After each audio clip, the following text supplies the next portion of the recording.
What is up, YouTube? Big chest and back day about to commence. But like I said, before any good workout, you need a good pre-workout. And I'm not lying to you, I had this yesterday, this exact combo, and it was the greatest thing ever. And I felt so freaking good in the gym. So now I'm gonna have this, I'm gonna replicate it until the wheels fall off. So what we got, the Essential Pre Sour Watermelon. I get a scoop and a half here. So about 300 milligrams of caffeine. One scoop has 200 milligrams of caffeine. L-citrulline, beta-alanine. So I did a scoop and a half, 300 milligrams of caffeine. Good amount of beta-alanine, L-citrulline, which I freaking love. I love that feeling of beta-alanine. And I love L-citrulline for the pump. The liquid glycerol right here. Secret stuff. The strawberry slush with the watermelon combo in here is absolutely delicious. It is so freaking good. It's like a summer drink. It's so good. So have that. Code Dylan to save. And then we got watermelon, actual watermelon with the watermelon in there, and then 2 of these cherry berry Chobani yogurts. This is the greatest pre-workout meal ever. I'm gonna put it out there. Greatest pre-workout meal ever. Got your carbs, you got a little bit of protein, minimal fats, hell of a lot of caffeine, hell of a lot of beta-alanine, hell of a lot of L-citrulline. Oh, it's gonna be a good lift. All right, what is up? We are at the gym now. That pre-workout, man, that is the greatest pre-workout combo ever. I feel so freaking good. I feel hydrated. I feel amped up. I feel revved up. Oh my gosh, I'm gonna have that every day from now on. But anyways, start with the warm up. Dumbbell external rotations, 10 each side. Prone W presses, 10 thumbs up, and then 15 band pull aparts. Roll through that 2 times. That's warm up. And then as far as my first lift, what I'm doing today, heavy barbell bench. I'm doing a density set. So if you watch the last couple of my videos, my squats, my overhead press, my bench, and my pull-ups, I've been doing these 14-minute density sets. Essentially, today I'm gonna use 315, which is like 82% of my 1 rep max, and the goal is an AMRAP. So as many reps as possible in that 14 minutes, break it up however much I want. So week 1, I did 286 for 39 reps. Week 2, which was last week, I did 300 for 34 reps. The goal today would be at least over 25. That would be cool, because especially like a weight like 315, I can maybe do for a 5x5, but that would require like 5 minutes rest in between. So obviously with these 14-minute density sets, you're limited by time, so you break it up as needed. It's more about accumulating the reps. So hopefully I can get more reps than that 25. That would be a big goal, but yeah, we'll get ripping. We'll start with this bench press density sets. These have been super good, and yeah, enough talking. Let's just fucking start ripping some weight, baby.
29 reps there. I'm freaking stoked with it. I use my notebook too to track everything, so I know I show it all the time, the old log book right there, but I ended up doing 1, 2, 3, 4, 5, 6, 7, 8 sets. I got 5 on the first set, 4, 4, 4, 3, 3, 3, 3. Essentially my strategy was like for the first 4 sets, start a set every 2 minutes, 15 seconds. And then once I got to the triples, it was start a set like every minute 40. So super happy with 29 reps. That was a perfect, yeah, I'm stoked with that. I don't want to jinx it, but I think these dips, I think my bench is going to go up. I really want to get my bench back up to 405. I'm probably maybe at 375 right now, if I had to guess, 370, 375. So, you know, I'm curious to see benching once a week and heavy dips, how that pans out. But that was awesome. Now we're getting the Pendlay row. So this will be our main kind of back strength exercise. Pendlay row, different from a barbell row where you're pulling from the ground, from a dead stop instead of that bent over position. So been doing barbell rows for like probably the last like year. But I used to only do Pendlay rows. So I did Pendlay rows forever. Then I went to barbell rows. Now I'm gonna throw Pendlay rows back in and probably go back, switch back and forth because both great variations.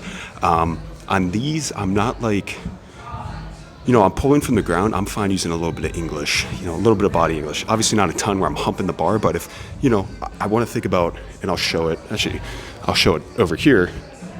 When I'm pulling, I want to avoid like coming here, put this here. I want to avoid pulling the bar like that and crashing my chest to it where I shorten the range of motion. Instead, if you're using a little body English, come here and then pull up with it. You're still getting that full range of motion. Obviously, when you're moving heavier weights, like it's fine to use a little bit. So today I got 308 or was it 140 kilos, I believe. And I'm gonna try to do like 4 sets of 8. So yeah, just been progressing these week by week and using straps. And yeah, 4 sets here for the Pimley rows, the main row movement, but any sort of barbell row. I mean, they're staple exercise for a big back. Move some weight, baby, move some weight.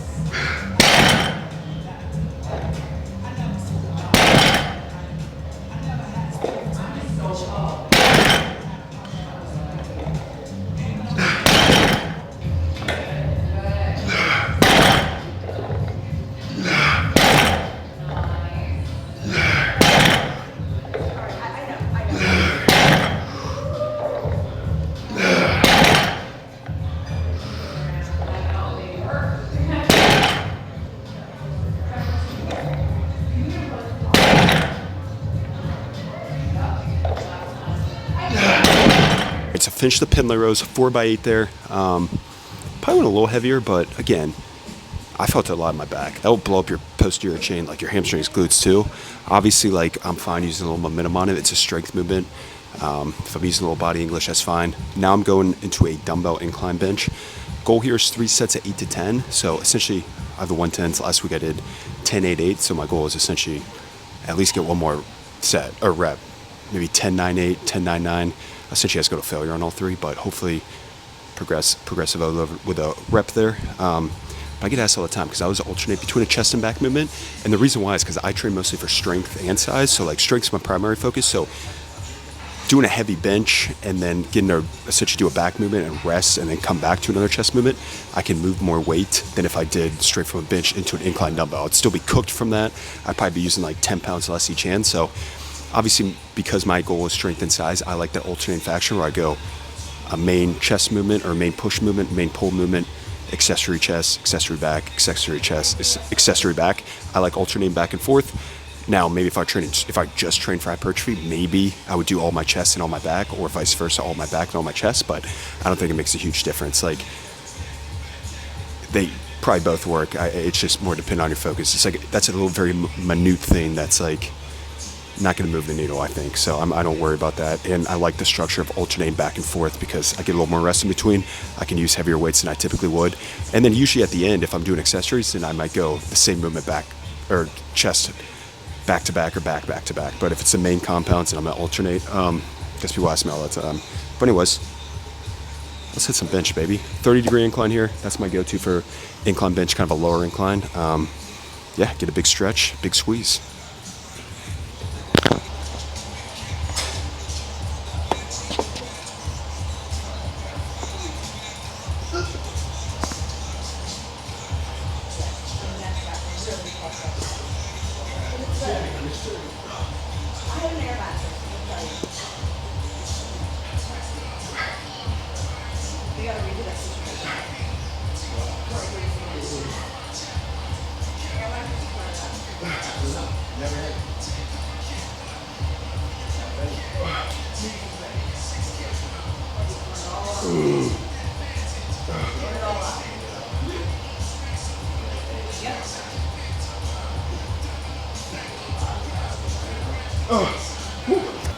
All right, so finished the incline bench, ended up getting 10, 9, 8. So last week I got 10, 8, 8. So that's one more rep. That's progressive overload, baby. That's progressive overload. So next I'm gonna go a chest supported dumbbell row. So we have this here at Westwood, the gym I go to has this Rogue. It's called the Pritchard pad. It's so fucking sick.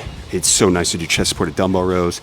Any chest supported row variation, obviously, I know a lot of gyms don't have that, so you can just use an incline bench. I usually, if you're using a bench, just do it at a 30-degree incline, the same incline you do a dumbbell bench with. But if you have one of these pads, they're freaking nice. But I love doing chest supported rows. I like doing some sort of like barbell row to start as my main compound, either a bent over barbell row or like a pin lay row, heavy movement. Maybe I use a little momentum, and then you use a chest supported row after. You get some locked in a little more. So maybe, obviously with the pin lay rows, I'm fine using a little body English, but then on this, now I can really lock in and, just really focus on my back. So I'm gonna go dumbbells here, 3 sets, same thing as I did with the bench, 8 to 10, and essentially try to get more reps than I did last week. Last week I looked at my book, I got 10.99, so try to beat last week. Also, I'm very big, obviously, if you know me, I always carry around a notebook with me and a pen. I'm big on tracking all your sets and reps and finding ways to progressively overload. Whether that's getting 1 more rep than you did the week before, whether that's 2.5 more pounds, just find small incremental gains, because that's all you can do after a certain extent. So let's freaking go.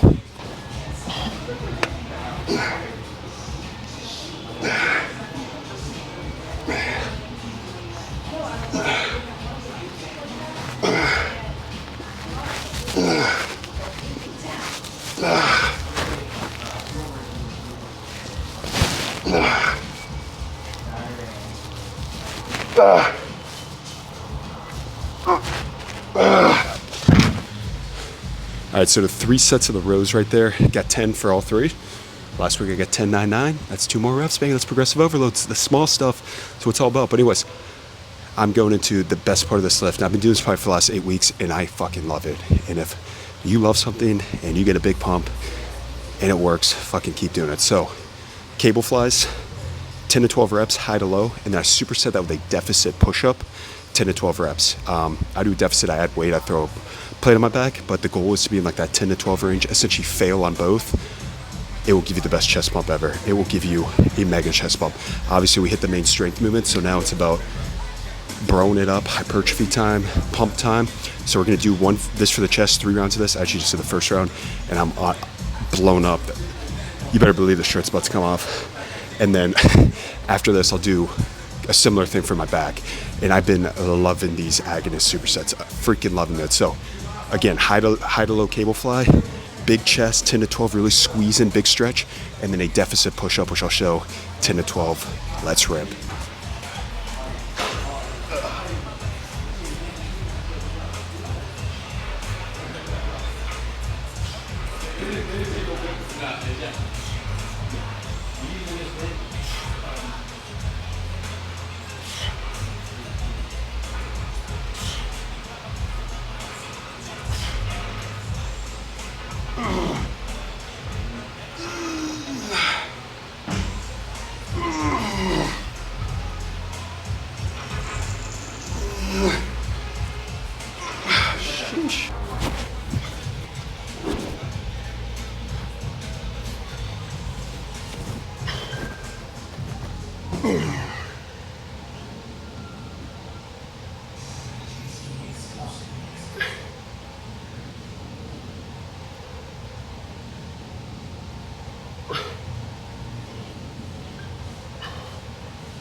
No, we got these.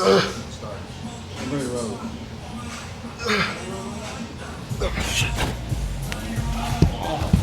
All right, finish that chest superset. It is so meaty. It will fill up your pecs. Also, you're wondering how to get a plate on your back when you do push-ups. If you saw, I just put it in my lower back and then I slide it up. So you kind of get used to it and you slide it up to like your mid upper back and it'll stay right in place. So 3 sets there. Now we're going kind of a similar thing for our back. I've been loving this superset as well. A straight arm rope pull down with a lat pull down supersetted. 3 sets, same thing, 10 to 12 range. Blow it up. I'm telling you, your back will be shot. Like, this is probably the most I ever feel my lats. And these agonist supersets, man, I love them. I love them. So let's get to the back.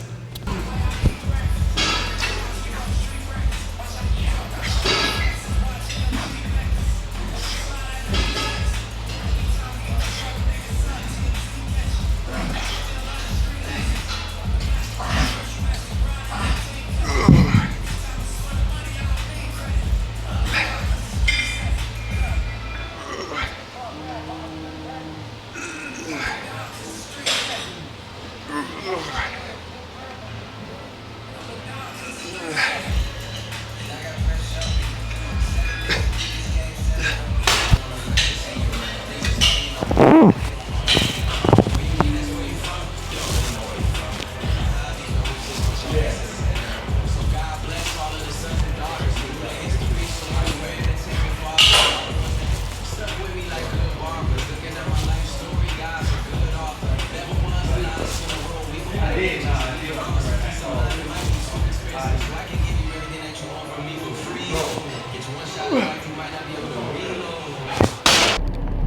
right, chest and back session, check, complete, pump secured.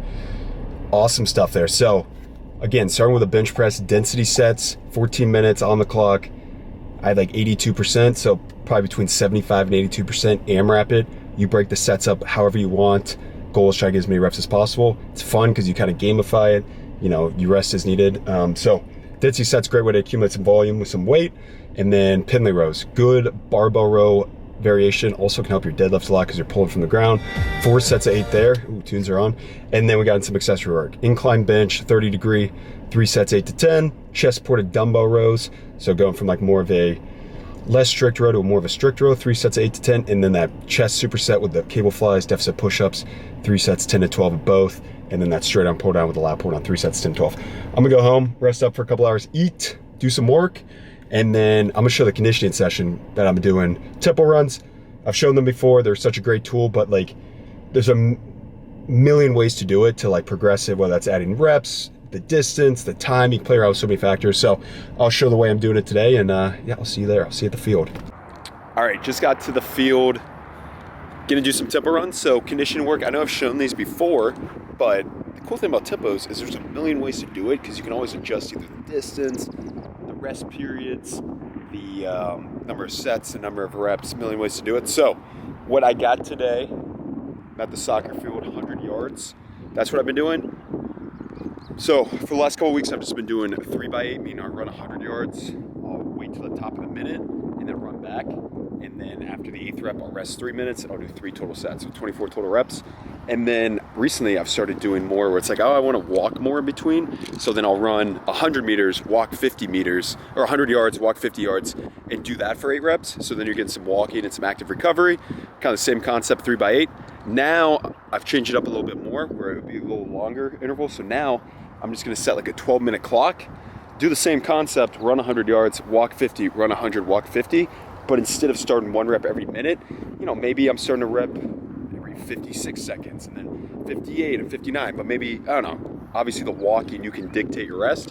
So that's how I'm gonna do it. So tempo runs, great tool to use to get some conditioning work in. Great to work on sprinting mechanics. And it's just nice, it's like 30 minutes. You get your heart rate up if you like that feeling, which I do. You come outside in the sun, you pop the top, which we're about to do, and you enjoy it. So yeah, today's session, I'm just gonna go a 12-minute clock, run 100 yards. I'm then gonna walk the width 50 yards, run 100, walk, and just do that for 12 minutes. So I'm probably gonna get like 11 reps in that time frame. Yeah, that's pretty much what I got last week. And then once I finish that, I'll rest for 2 to 3 minutes, and then I'll do one more block of that. So 2 total rounds of 12 minutes. I'm sure I'll get anywhere between like 11 to 12 reps. Yeah, rip it. Actually, no, I got 12 reps last week. Yeah, so I should get at least 12 reps. So yeah, that's a goal, beat that. But yeah, with tempos, I'm not like progress. It's not like week by week, I'm like, oh, I have to add a rep or this and that. I use tempos now more as just like a way to get conditioning work in, get some like, because my heart rate would get up like zone 4, zone 5 work, some anaerobic work, also some aerobic intervals, because this is my main form of conditioning. But it's not something where I'm like, oh, each week I have to add a rep. When I was doing these when I played rugby, I used to I would get up to like 40 reps because I would always add reps. And like that was important at the time because conditioning was a part of the sport. Now that I'm not playing a sport, it's like conditioning is still something I love doing. I think it's fun coming out here, doing hard stuff, getting your heart rate up, being out in the sun, sweating your ass off, especially in the summertime. But it's also something that could just stay the same each week, just like you do steady state cardio for like 30 to 45 minutes. You know, just keep it the same and have fun with it. So that's what we're gonna do. I don't know if there's much to film as far as like, it's literally just gonna be me running at 70% pace, walking, going around, but we'll see if we get a couple clips in here, try to make it more interesting. But again, also with tempo runs, it's not a full out sprint. So the whole goal is like each rep should be like the same time. So 70% speed is like in between like a sprint and a jog. It's like a stride. It should feel comfortable, something you, again, can maintain. So maybe you hit in 18 seconds. The goal would be to try to hit every rep in 18 seconds. So the first rep, the 6th rep, 13th rep, the 20th rep, the 24th rep should all feel the same. And that's cool with it. So yeah, we'll get ripping. We Man, it is beautiful out. It is so nice. Not a cloud in the sky. Sun's a shining. Whew, let's go.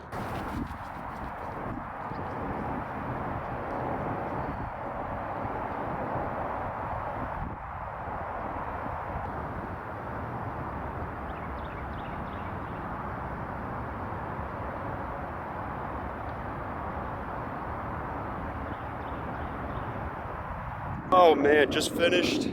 Now I get to do the greatest thing on earth, which is take the cleats off, take the socks off, and just know you completed a hard workout. That's why I still love doing conditioning work. Like, despite not playing rugby or playing sports anymore, it's like, I'm just so used to like again, I know I say it all the time, like if you play rugby, like the conditioning aspect is so brutal, but it's something you pride yourself on so much. If you're like fit, you just feel good. If you're able to go for 80 minutes. So like, I used to do so much conditioning work, high intensity conditioning work where I do up downs with shuttle runs at the Broncos, all that stuff. And I prided myself on that because, like, you know, obviously I'm a little, I guess, bigger.